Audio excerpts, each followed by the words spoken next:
Okay, so this is a good time to increment and save. So I'm going to go to File, Increment and Save.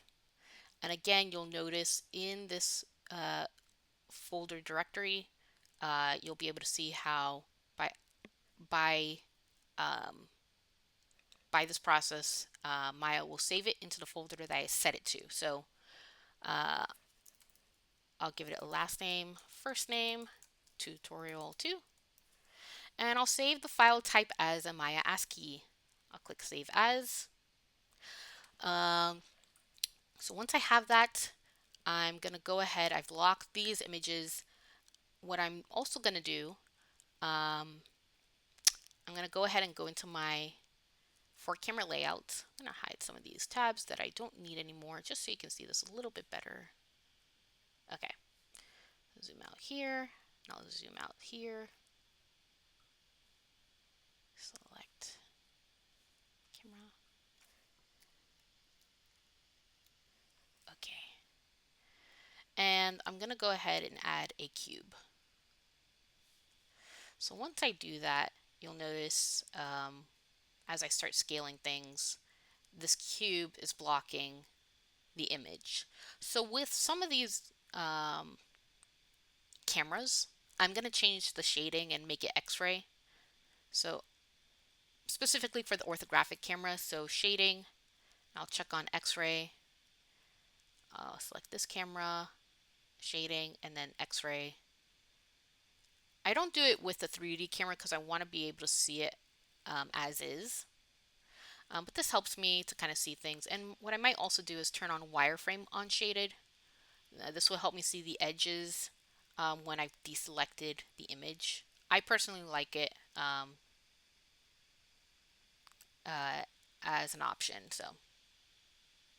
So I'm actually going to go into this view, the side view, and I'm going to scale this along the y-axis. I might decrease the handle size by pressing minus once, just so I have more room to extend. And so you'll notice I need the bottom edge to reach the bottom of the hammer, but I don't want the top edge to go past where the orange meets the head of the hammer. So I might have to adjust this by pressing the W key and centering it within that range. So then when it scales, it's scaling symmetrically. And this is a good view. So I've kept it pretty rectangular here, especially since this is gonna, you don't want this too thin on the top view. So I kind of kept this in a square proportion. And then what I'm gonna do, I'm gonna take this top face right here, and I'm gonna extrude it twice. The first time it's gonna go, where's the grease pencil when I need it?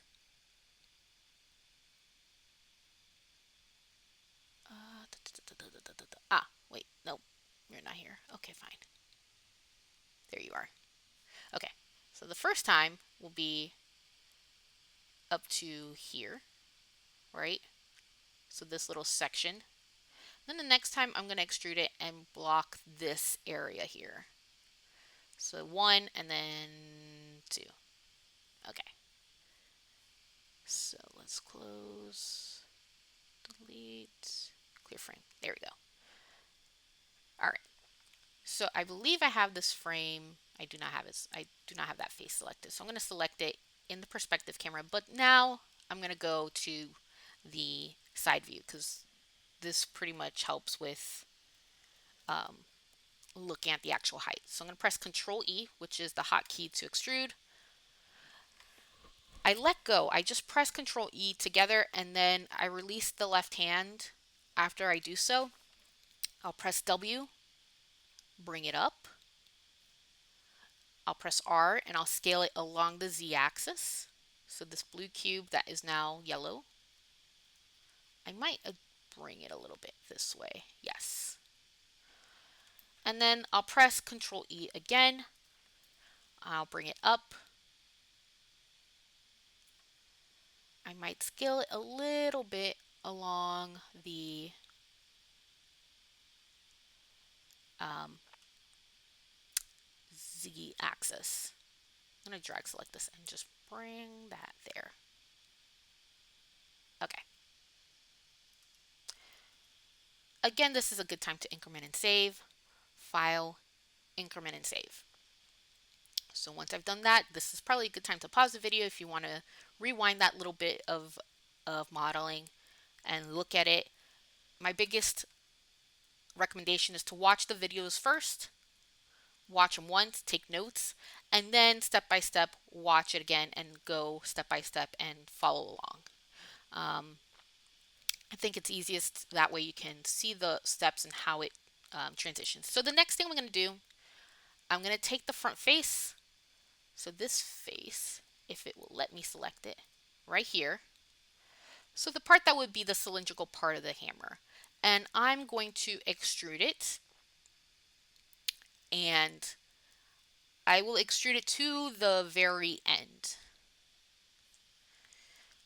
So in this view, I'll press Control E, and I can see that it's selected because I'm in face mode, but I see this peach section, this little peach line showing the edge of that face that's selected.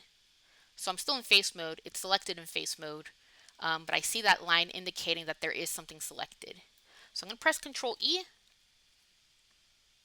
try again, Control E, there we go. I had accidentally pressed Alt E. I'm going to press W again and then move it. Be mindful that if you do press G, you're going to duplicate an extrude and then you'll see that crashing geometry where you will see the faces turn black all of a sudden or things are inside out. So just be mindful of hotkeys. Another option or another way you can do this is have the edit. If you're on the modeling standard hotkey workspace, you can always have the tabs that you're using. You can always detach these windows, and if you prefer just clicking instead of hotkeys, that's fine as well. I just go through different options to um, help you work better. All right. So what I might do with this face that's selected, you can kind of see it's already at a slant. If it'll let me minus, it won't let me. Why? Let's reset my tools. Reset tools. There we go. That was weird. Okay. Ooh, let's reset current workspace. Okay. Okay, we got there.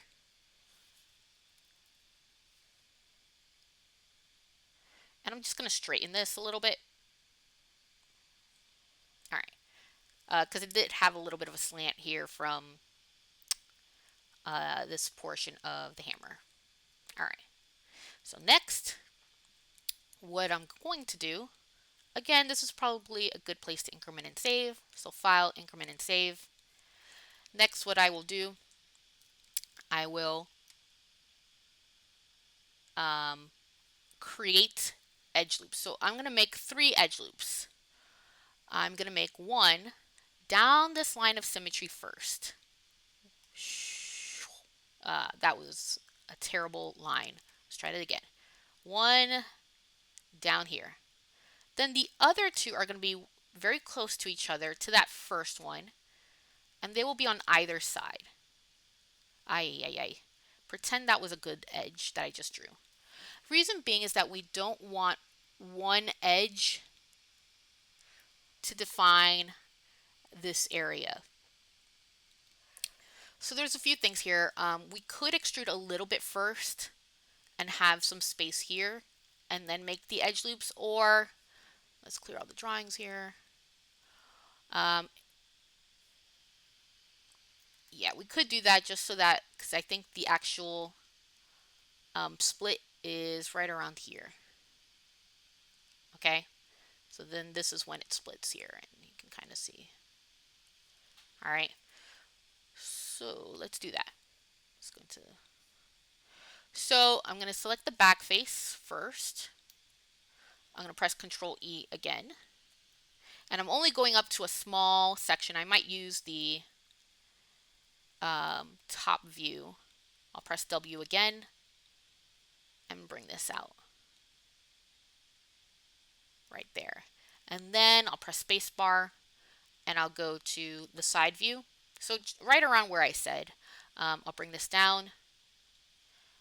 I'll press R to scale, and I'll scale it just vertically, so along the y-axis. Bring this down, and then I'll rotate this slightly. So E, and I'm just going to rotate along the red orb. So I highlight the red orb. I rotate it, and I might scale it one more time along the y-axis, so the green cube. If the cube or the vertical cube is yellow, that's only telling me that that was the last axis selected. So if I pressed R again, it will reset the selections. I might just adjust one more time. Same thing with, you'll notice the rotation axes. I have the yellow orb, which was red before, and that was because it was the last selection. Okay, so I have that. Good time to increment and save. And then I'll add the 3 edge loops. So I'll start with the first one that will be down the line of symmetry. So I'll go to object mode. So I hold down my right mouse button, release on object mode. You can also go and have the select tab open. And I can have under components where it says polygons, I can have this tab selected. There are hotkeys to use. I haven't used them much for mine because I work on a Mac, so the Fs, I would have to set it up where F8, F9 doesn't necessarily compute with Maya, but probably with a PC you can have you can learn the hotkeys too for going into other components.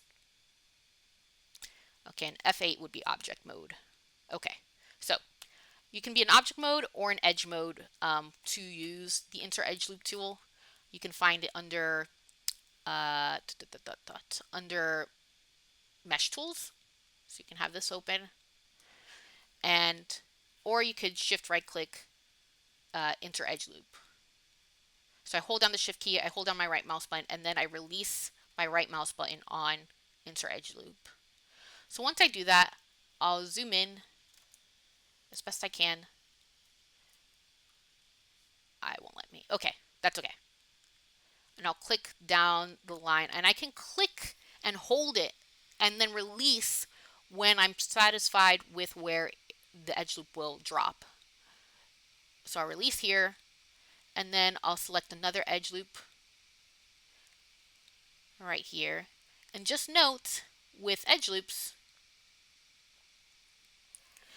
whichever edge, you have to click on an edge to know where the edge loop will intersect. So if I click on this small, I'll draw it so that way you can kind of see this. So pretend this is the cube, and there's an edge loop, there's an edge here. If I select this edge here, well then it will create an edge loop intersecting it. If I select this edge here, it'll create an edge loop going and intersecting where I've clicked on. So just some things to know. All right, so with that, let's clear that. So now that I have that space in between this little minute, we can make it even smaller later on, but this is just starting out. So next, what I'll do, I'll go into face mode. I'm gonna hide this. And I'll select both of these larger faces. That would be the fork of the hammer. And I'll press Control E. And I'm gonna, not what I meant to do. I'm gonna press W, drag it out. I'll scale it vertically. And then I'll press Control E again.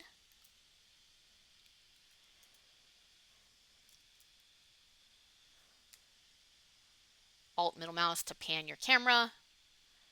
drag it out.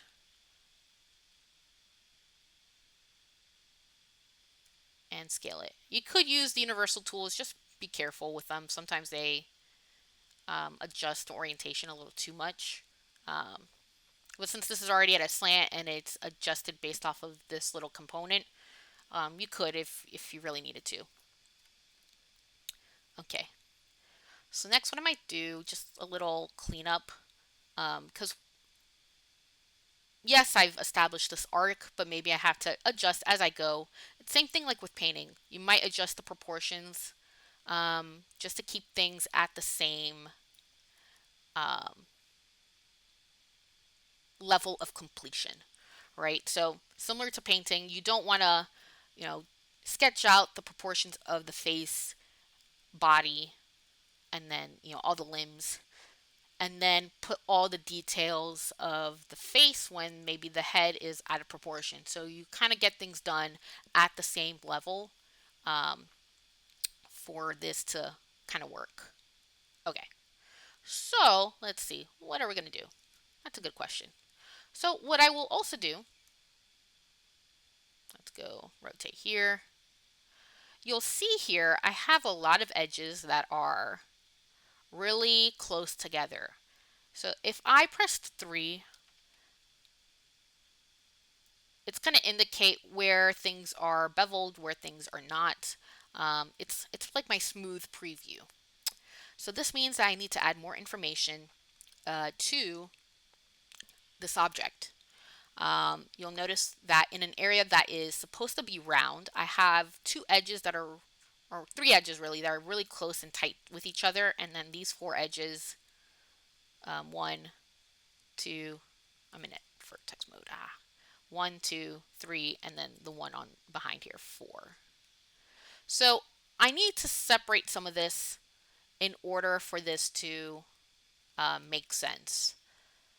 So I'm going to press and select these 2 that are on either side, not the one in the middle, because I just want to separate the distance. So by selecting these 2 edges and I scale on the x-axis, which is red, I can adjust the distance between them. Oh, fancy, I know. And I'll do the same thing underneath. Watch out when you get this extrude icon. Sometimes it pops up when you're shift selecting. And I'm going to bring out these 2 and adjust it so that if I look at it in, let's see, yeah, if I look at it in the top view, I can just make sure that they're aligned with the other 2 edges that are above it. All right. So now with that, I'm going to select the 2 other faces in face mode. I'll select these and I'm going to press R. Actually lies. I need to adjust I need to establish a space in between here. So what I'll do, go into object mode and I'll insert another edge loop right here. Pretty close. And I might add one here as well, just to start defining this area. You can kind of see too, there's a little bit of a slant, so I might adjust this and bring this, drag select these vertices right here. I'll drag select these vertices right here. All right. Same thing here because you can kind of see the slant. All right. Okay, now I'll do what I just did before. So I'll select these faces. Boom. The 2 side ones.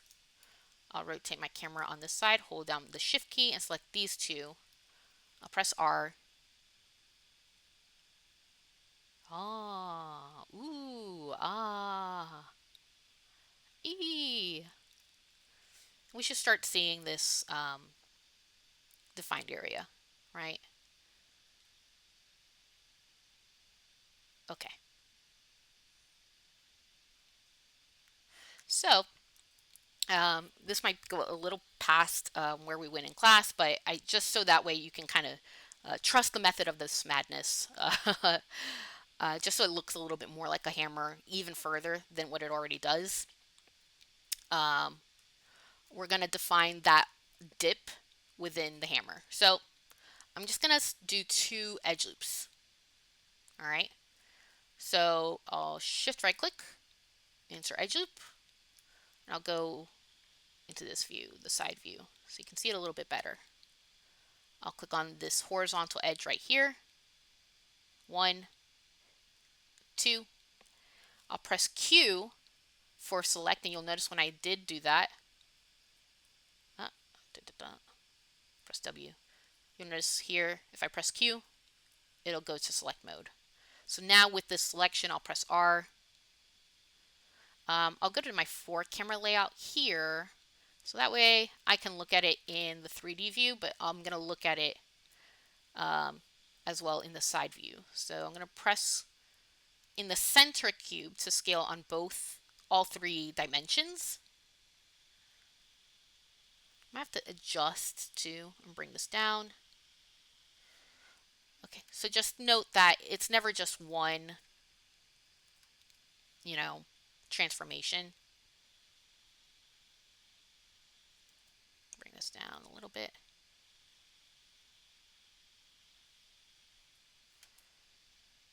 I have to bring these vertices. I'll drag select these down. There we go.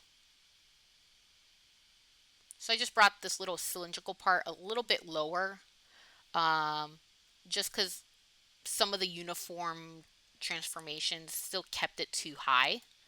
I'll go back into edge mode and I'll adjust this edge here. That's a little high as well.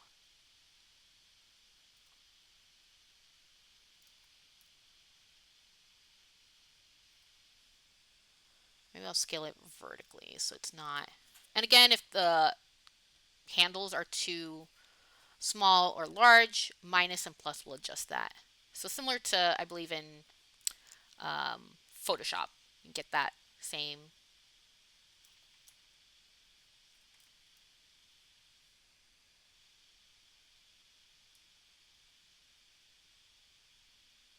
And then I'll just bring this. Okay. There we go. And that. Oh. Ooh. That would be the hammer. So get to at least this point for the tutorial part 1. And yeah, and I will see you all next class.